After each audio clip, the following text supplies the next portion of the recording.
বিজেপির গোলামি করছো। নওশাদ সিদ্দিকী, তুমি যে 11 তারিখে ভোট গণনা দিনে ভাওড়ের যুব সমাজের হাতে গুলি তুলে দিয়ে, বোমা তুলে দিয়ে, বন্দুক তুলে দিয়ে, গ্রেনেড তুলে দিয়ে যে 3টে ছেলে খুন হলো, যে 3টে ছেলে মারা গেল, যারা পুলিশের উপরে গুলি চালিয়েছিল, সেন্ট্রাল ফোর্সের উপর গুলি চালিয়েছিল, পাঞ্জাব পুলিশের উপর গুলি চালিয়েছিল, সেই 3টে পরিবারকে পাশে কতটা তুমি দাঁড়িয়েছো, এই প্রশ্ন আমি আজকে করতে চাই। আমি ওকে বলেছিলাম জঙ্গি, ও আমার নামে একটা মানহানি কেস করেছে। আমি আজ অন ক্যামেরা বলছি, জঙ্গির যদি কোনো মদতদাতা থাকে তার নাম হলো নওশাদ সিদ্দিকী। এটা অন্তত মাথায় রাখতে হবে। কেন এই কথা বলছি? সেন্ট্রাল ফোর্সের বিরুদ্ধে গুলি চালায় কারা? যারা মাতৃভূমিকে রক্ষা করেন, জঙ্গিরা। হিজবুল মুজাহিদিন, লস্করি তৈয়বা থেকে শুরু করে যে সমস্ত জঙ্গি গোষ্ঠী আছে তারাই। আজকের ভাওড়ে কাঠালিয়ার স্কুলে সেই সেন্ট্রাল ফোর্সের উপরে গুলি চালিয়েছিল কারা? এই আইএসএফ এর, এই নওশাদের মদতপুষ্ট সমাজ বিরোধীরা, খুনিরা। তাকে জঙ্গি বলবো না, তা কি বলবো? তাকে ধূপধুনা দিয়ে পূজা করব?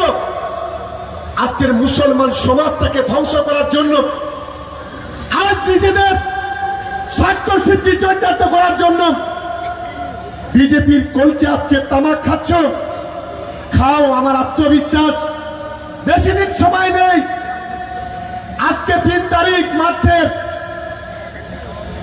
এপ্রিল মাসে, মে মাসের মধ্যে ভোট শেষ হবে, গণনা হবে মে মাসে। সেই দিন তুমি এই ভাঙড়ে সর্ষের ফুল দেখবে। এটা আজকে দায়িত্ব নিয়ে আজ এখানে আমি বলে যাচ্ছি। ভাঙড়ের যুব সমাজ তৈরি, ভাঙড়ের সংখ্যালঘু সমাজ তৈরি, ভাঙড়ের শিক্ষিত মানুষ তৈরি। 10,000 ছেলে ভাঙড় কলেজে পড়াশোনা করে, ছেলেরা মেয়েরা।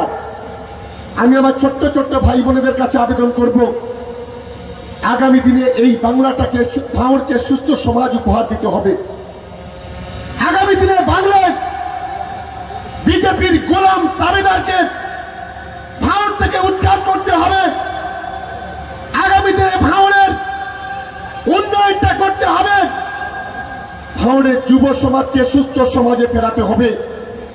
আমার যুব সমাজের ভাই বোনেরা, ছাত্র পরিষদের ভাই বোনেরা, আমার প্রত্যেকটা ভাই বোনের কাছে অনুরোধ করব, শুধু আমরা বলছি বলে নয়, বাস্তবতার নিরিখে দাঁড়িয়ে দেখবেন, ভারতবর্ষে যদি বিজেপির বিরুদ্ধে যদি বুক চিতিয়ে কাউ যদি লড়াই করে থাকে, তার নাম হচ্ছে মমতা বন্দ্যোপাধ্যায়, তার নাম হচ্ছে অভিষেক বন্দ্যোপাধ্যায়।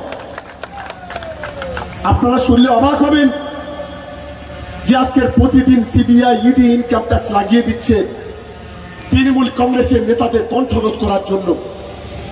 আমার নেতা, আপনার নেতা অভিষেক বন্দ্যোপাধ্যায় করতাম, স্কুলের ছাত্রছাত্রীদের বলতাম যে এই বাংলার মির্জাফরের নাম কি? এক কথা সবাই বলতো মীর জাফর, যে নবাব সিরাজউদ্দৌলাকে খুন করেছিল সেই হচ্ছে মীর জাফর। আর আজকে আপনি একটা 8 থেকে 80 বছরের বাচ্চাকে জিজ্ঞাসা করবেন যে বর্তমানে বাংলার মীর জাফরের নাম কি? এক কথা সবাই বলবে ওই জামা অধিকারী, জামা অধিকারী, জামা অধিকারী। এটা নিশ্চিতভাবে আমরা সবাই জানি। ওকে সতর্ক করে দিয়ে বলতে চাই, এই দক্ষিণ 24 পরগনায় এসে ও আমাদেরকে সাবধান করে যায়। ওই এত বড় হিম্মত কে দিয়েছে?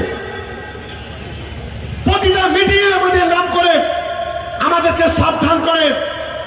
আজকের এই ভাঙড়ের সভা থেকে সাবধান করছি, ভবিষ্যতে যদি দক্ষিণ 24 পরগনা জেলার মাটিতে এসে যদি দক্ষিণ 24 পরগনাকে কলুষিত করার চেষ্টা করা হয়, যদি আমাদেরকে অপমান করা হয়, যদি মমতা বন্দ্যোপাধ্যায়, অভিষেক বন্দ্যোপাধ্যায়কে অপমান করা হয়, ঢিলের জব কিন্তু পাথরে দেওয়া হবে।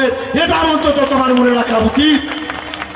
আর তুমি বলেছ নওশাদ ভাই, আমাকে যদি ভাঙড়ে যেতে হয়, যেতে দেয়, তাহলে খুব ভালো হয়, আমি একবার দেখি।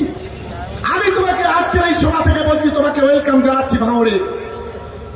তোমার কত জনপ্রিয়তা আছে সেটা আমরা দেখে নিতে চাই। আজকের প্রতিদিন আমরা লক্ষ্য করছি এই অপদার্থ বিরোধী দলের নেতা আজ বাংলায় হিন্দু মুসলমানের দাঙ্গা বাঁধানোর জন্য সনাতন ধর্ম আর ইসলাম ধর্মকে বিরোধিতা করছে। আমি অবাক হয়ে গেলাম।